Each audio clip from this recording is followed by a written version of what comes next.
അസ്സലാമലൈക്കും. അലൈക്കുസ്സലാം. ഇപ്പല്ലടാ അവിടെ ഉണ്ട് കാക്ക. ആ എന്താ വർത്താനം? എന്തൊക്കെ വർത്താനം? നല്ല വർത്താനം. സുഖല്ലേ? ആ ഇപ്പൊ ഇപ്പൊ കാക്ക വന്നേണ്. അസ്സലാമലൈക്കും.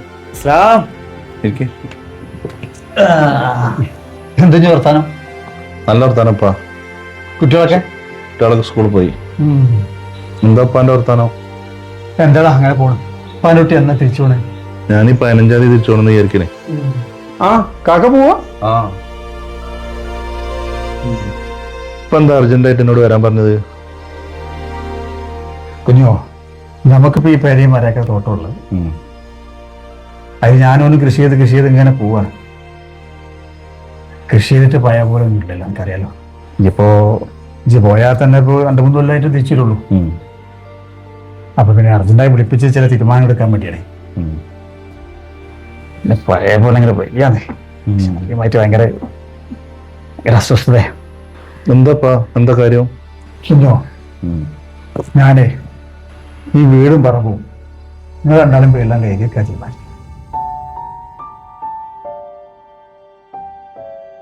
നാളെ അങ്ങാടി വരുന്ന പരിപാടി ചില പേപ്പറിൽ കൊപ്പിടാനുണ്ട്. കണ്ടിട്ട് പോട്ടോ.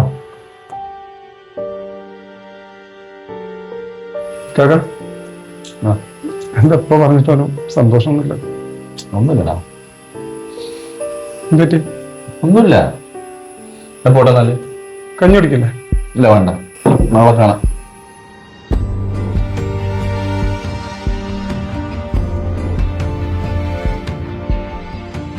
ഒരു 1/2 ഏക്കർ തോട്ടവും വീടാണ് ഇപ്പോൾ ഉള്ളത്. 2 ആൺകുട്ടികൾ എനിക്കുള്ളതേ. അതെ.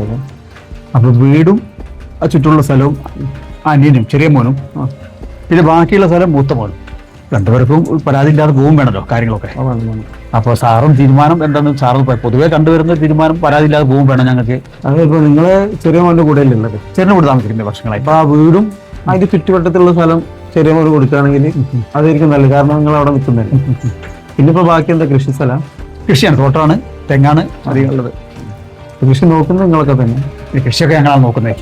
അതല്ലേ. അപ്പൊ ഇപ്പൊ ഞാൻ അതിലൊരു തീരുമാനം എടുക്കാന്ന് പറയുമ്പോ നിങ്ങള് 2 പേരും കൂടി ഒരു തീരുമാനം എടുത്തിട്ട് അതായിരിക്കും നല്ലത്. നമ്മളിപ്പോ അതിൽ ഇടപെട്ടിട്ട് കാര്യമില്ലല്ലോ. എങ്ങനെ ചെയ്യണം എന്നുള്ളത് നിങ്ങൾ പറയാം, അതുപോലെ നമുക്ക് എഴുതാം. അപ്പൊ ജ്യേഷ്ഠൻ വന്നിട്ടില്ല? വിളിക്ക് വരാം. വന്നല്ലേ? ആ പിന്നെ ഇതിപ്പോ ബാപ്പച്ചി പറയുന്നത് ആ പേര് അതിന് ചുറ്റുവട്ടത്തുള്ള സ്ഥലം അനിയന്റെ പേരിലേക്ക് എഴുതാന്നാ പറയുന്നത്. പിന്നെ ആ റോഡ് സൈഡിലുള്ള സ്ഥലമില്ലേ, അത് നിങ്ങളെ പേരിലേക്ക് എഴുതാന്നാ പറയുന്നത്. എന്നാ പിന്നെ അതുപോലെ ചെയ്യല്ലേ? ഒപ്പിട്ടോളി പാപ്പ. സാറേ, ഒപ്പിടാൻ പറ്റേ? അതാ ഉപ്പ അത് വേണ്ടപ്പ. എന്ത് പറ്റി?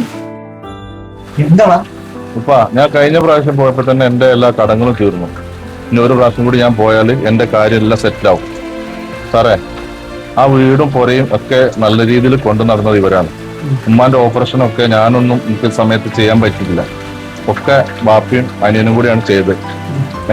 അതുകൊണ്ട് ആ പൊരി സ്ഥലവും ഓന്റെ പേർക്ക് എഴുതി കൊടുത്താൽ മതി. ബാപ്പാക്ക് അവിടെ അല്ലേ താമസിക്കേണ്ടത്. അപ്പൊ എനിക്ക് ട്രാവൽസ് വരെ ഒന്ന് പോണം. സാറേ, വേണ്ട കാര്യങ്ങളൊക്കെ ചെയ്തു കൊടുക്കും കേട്ടോ. അസ്സലാമു അലൈക്കും.